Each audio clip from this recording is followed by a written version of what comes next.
Thank you for tuning into The Truth with Trinity, and I am your host, Trinity.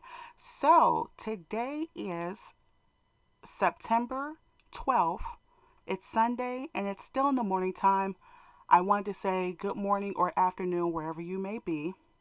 And, I want to say once again, I appreciate all my listeners and the commenters. And, sometimes when I try to comment, they erase it.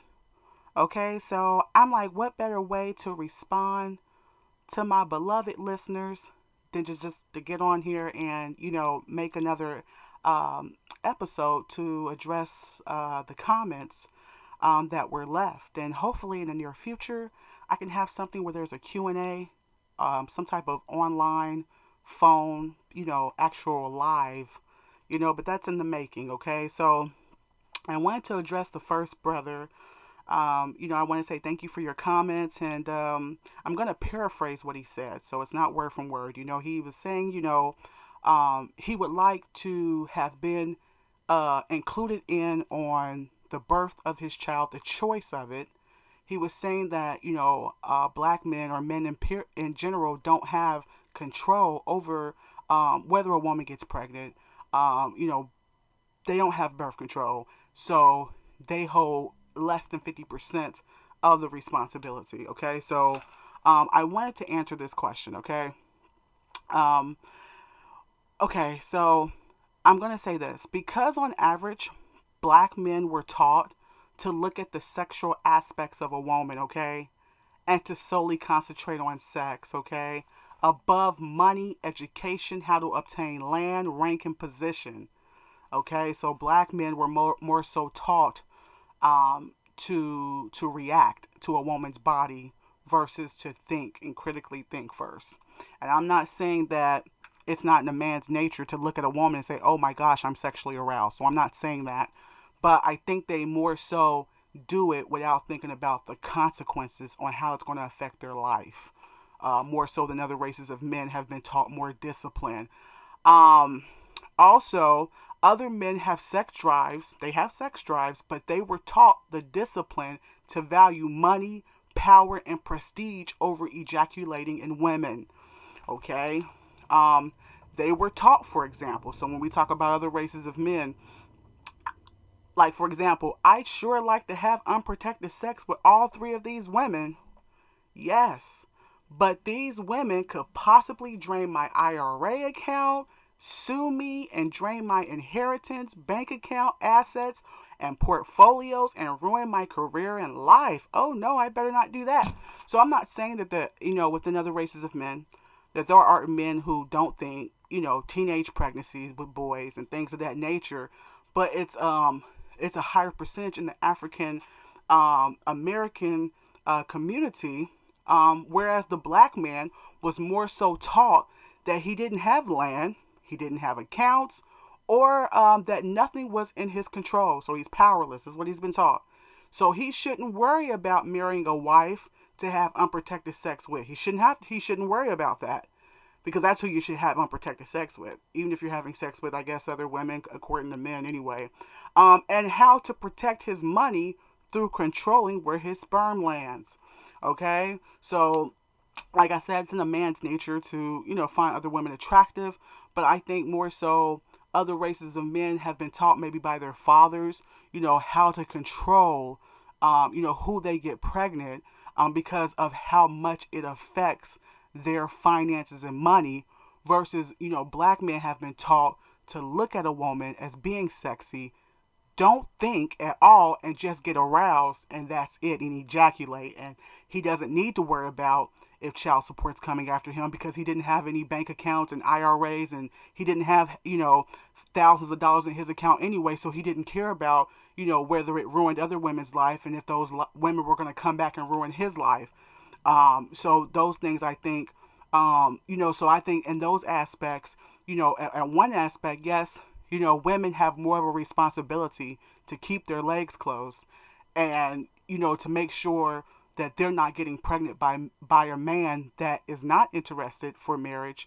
But it's also on a man's obligation to value his sperm enough to have responsibility to want to cover his assets, so that they are not drained by ejaculating in frivolous women, fraternizing frivolously with women that he does not see a future with.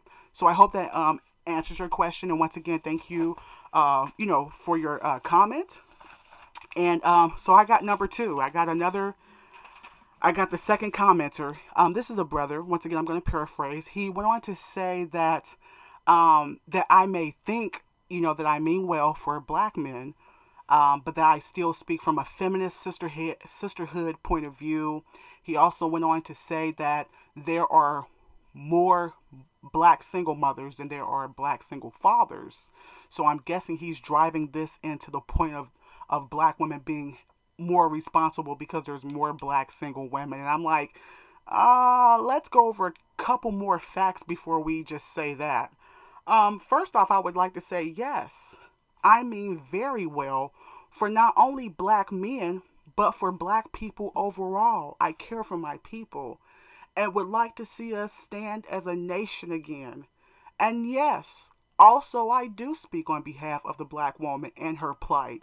After all, I am that of a woman.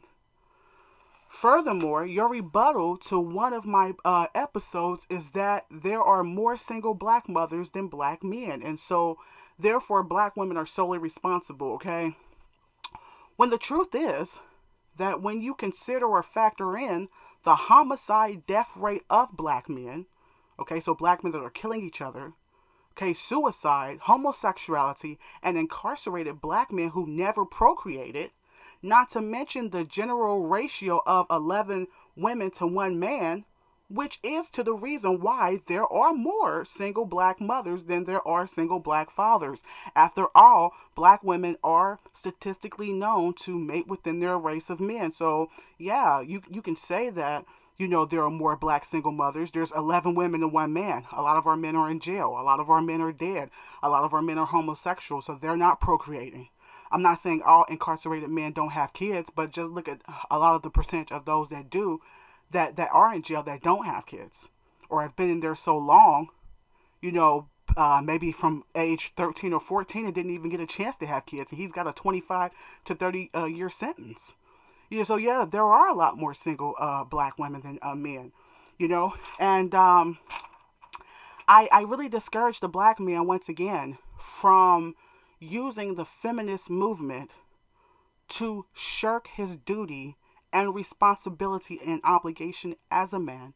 Because as long as he keeps doing that, all due respect, the curse will remain on black people. The black man and the black woman will continue to answer to outside sources for their food without the black man coming into alignment with God that, yes, our issues do fall in your hands.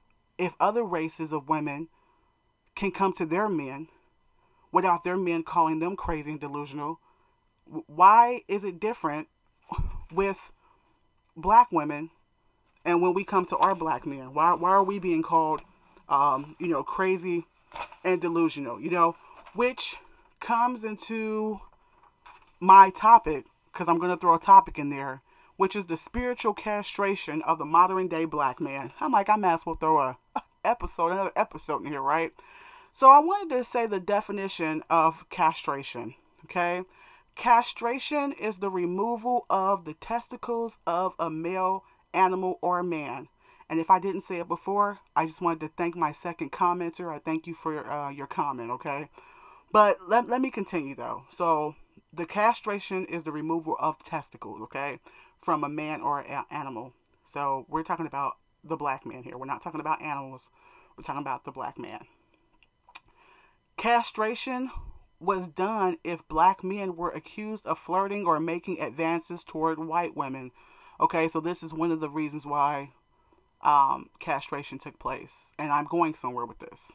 Also, to take away any pride that the black man had and to show the white man's dominance, okay? Okay, so many male slaves didn't survive, because that's a lot of losing a lot of blood and I'm sure a lot of pain, okay? It left many of them handicapped in some way, okay? It prohibited the black male slave to produce children, okay? Rendering him impotent. The black male isn't physically getting his testicle removed nowadays. So in 2021, he's not physically getting it cut off, but more so from a spiritual standpoint. When we look at the black man, okay, the black man produces music, athletics, and entertainment, but rarely has anything of value to barter or trade off with other nationalities, which leaves us as a whole race consumers. It's one thing. There's all other races of entertainers, but it seems like that's how we primarily gain our wealth in this country. Is by being entertainers, boxers, or something like that. Which there's nothing really wrong with that, but we don't have our own companies and businesses that we trade with other people that they need. They need us as much as we need them. So that leaves us as consumers. And that in retrospect is another aspect that leaves the black man castrated, and it leaves, not able to produce. And it also leaves our race of people castrated. And as black people, we have to cease from this mentality that when one of us gets ahead, that we've got to drag that person down. Okay? Because a lot of times we do it because we're like in a sense where this person feels like they're better, or this is an uppity Negro. These are all slave mentality complexes. On the opposite hand, though, there can't be black people, though, that have made it to the top and look down their nose at black people that haven't made it to the top. And there's a difference between that. Sometimes, when you have black people that do have wealth, sometimes they can't go back around where they're from because the people might kill them for going back around. So I think the two work hand in hand. Okay. Also, the black man lacks productivity. The black man sees his opposition but fails to stand up to the situation. Okay. Furthermore, he'd rather blame his women. So the black man, if you're not going to physically do anything about it because you're outnumbered and you don't have the artillery, what are you going to do? Are you going to keep blaming your women when you know the reality of the situation at hand? What are you going to go educate yourself? Are you going to make it to where black women aren't the ones that are the primary bread givers? Are you going to start educating yourself to go to school, own your own businesses? What are you going to do to become productive other than just blame black women and still call yourself a man? And that's your head and lead. For him failing to not only verbalize that he is a man, but to show that he is a man with action. Because, a lot of black men are saying that they're men, but they're saying it with their mouth, but they're not saying it with action. They'll say it sexually in the bedroom, but that's all they have. And a lot of black men are saying that black women seemingly to come from the womb, from birth, wanting to dictate and dominate, when that's not reality. The black man has never, well, not I wouldn't say never, but for the last 50 years, I'm going to say respectfully, he has not stepped up to the plate for him to be able to say that the black woman won't. She won't submit, or she won't follow directions. You have to put yourself in a position where she can. This is being accountable, having some stability, going out to do jobs that you don't want to do, raising your sons. And if you've already made situations where you've created children with women that are not beneficiary to you, then make sure that you're teaching your sons not to do the same thing. I mean, this thing is generational here. For him, let me continue. The black man puts on dresses. So I want to discuss that. The black man puts on dresses. Not only is this some type of initiation to secret societies, but the new form of blackface that the black man, in exchange for money, openly consents in mocking his own masculinity. Not only to do that, but to mock and degrade his own women, as if to say he promotes the idea that his feminine black women are indeed masculine. Okay, so this is like a 2-for-1 deal. So the black man, in exchange for money, is consenting, okay, to making fun of his own masculinity. Okay, so it's some type of blackface, like almost like Sambo and Mantan tap dancing with the blackface, a white man tap dancing with blackface. Now the black man is just doing his own minstrel show on himself, and along with making fun of his woman on top of that. So it's a 2-for-1 deal. Just the castration taking place. And when the black woman is seeing this on TV, she doesn't know whether to be offended or laugh at it.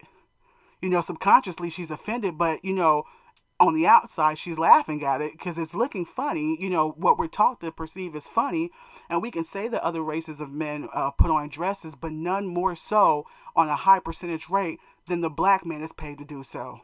But the message that it sends across and the undertones that go along with it.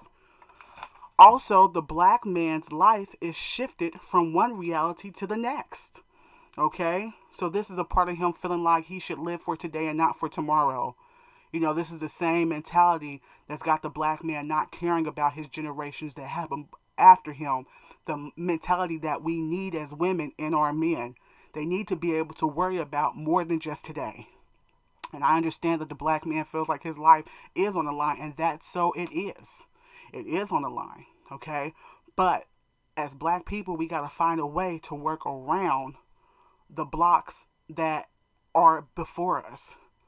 So the black man, okay, he says he sells dope because he wants extra money and doesn't want to work for the white man, okay? But the irony in this is, yet he ends up doing just that behind bars. So where we have the black man saying he doesn't want to work the 9 to 5, he doesn't want to work for anybody, he doesn't want to answer to a white man, he ends up going to jail to have to raise his hand to urinate with a serial number. He has to ask for everything.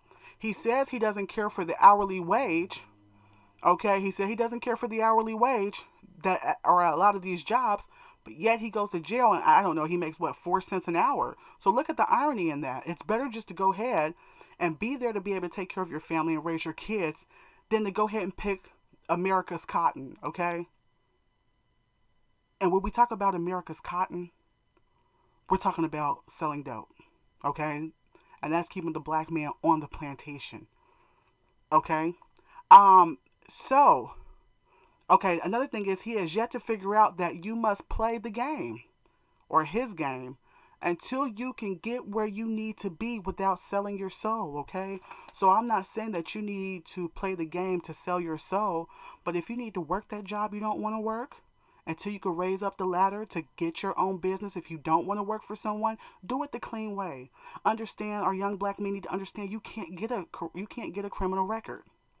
You can't get a criminal record out here and think that they may give a white man who has a criminal record, they may give him a job. That's one of their own. But you need to make sure that you stay on a straight line to where you don't have criminal records, because that's keeping you on the plantation, okay? That's keeping you locked away by being warehoused in prison, okay? So if that's getting a job that you don't want, if that's staying free of criminal records, if that's marrying to build a family instead of burying yourself in debt due to lust, for example, with child support, a lot of black men are complaining, about, they are on child support, and these things that a lot of black men are complaining about black women. If other races of men did it to their women, they would be getting the same responses. But the black man is taught that he is powerless in being able to control the situations. So the black man must stop thinking lustfully and think critically, like, hey, if I'm going to have unprotected sex, I need to have a wife to have my kids with.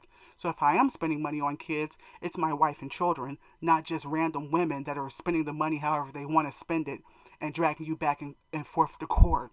The black man must start thinking critical to keep himself free. Obtaining self-control, the black man must learn self-control. Instead of focusing on sex and music, focus on finances, history, education, and leadership, and how to get along with your brethren, really, as well. Skills that can benefit your community and yourself.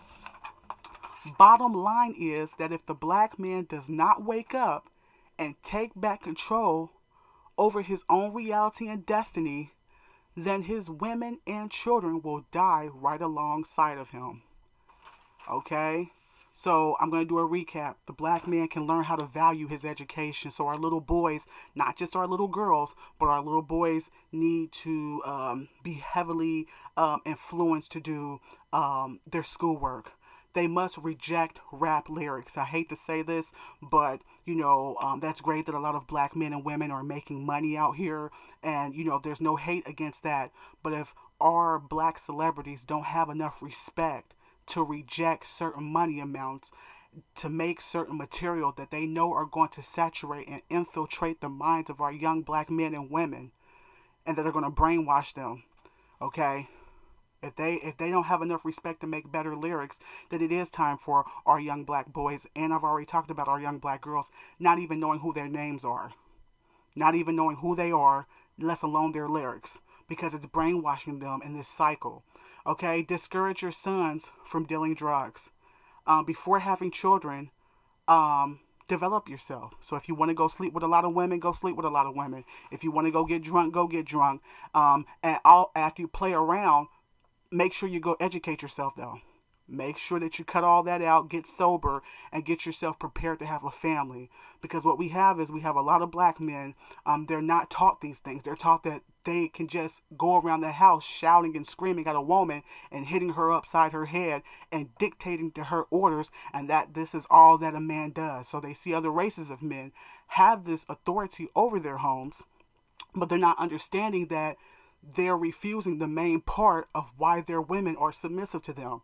That's because they value more education, because they know they do have to run a family. They don't make their women pay all the bills, especially during pregnancies. And that's why they have less infantile death syndrome, because their women aren't working like dogs, busting their uteruses, having complications during pregnancy. And I've already made a episode about what black women can do. Okay, and black men need to stop shifting to black women every time black women come to them with situations such as these. Okay, it's been a pleasure talking with you all. This pretty much concludes this segment. Don't want to make it too long. Hey, let me know what you think down in the comments section if you're listening on YouTube. And if you'd like to make a financial contribution, if you have any questions or suggestions, you can contact me at The Truth with Trinity. You can also listen to my podcast on YouTube, Spotify, and Anchor. And always remember, if you can't tell the truth with anyone else, you can with Trinity. Till next time, take care.